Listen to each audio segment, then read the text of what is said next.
This channel does not promote any violent, harmful, or illegal activities. All content provided by this channel is meant for an educational purpose only.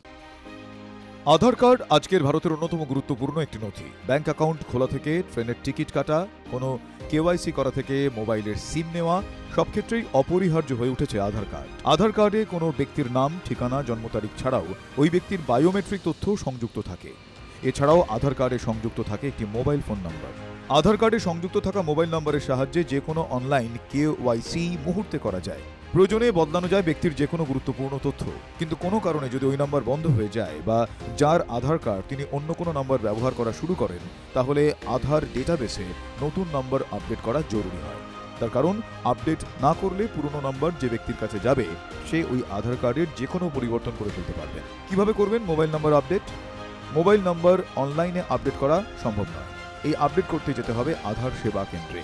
তবে আধার সেবা কেন্দ্রের appointment বুক করা যাবে অনলাইনে। টিভি9 Bangla digital.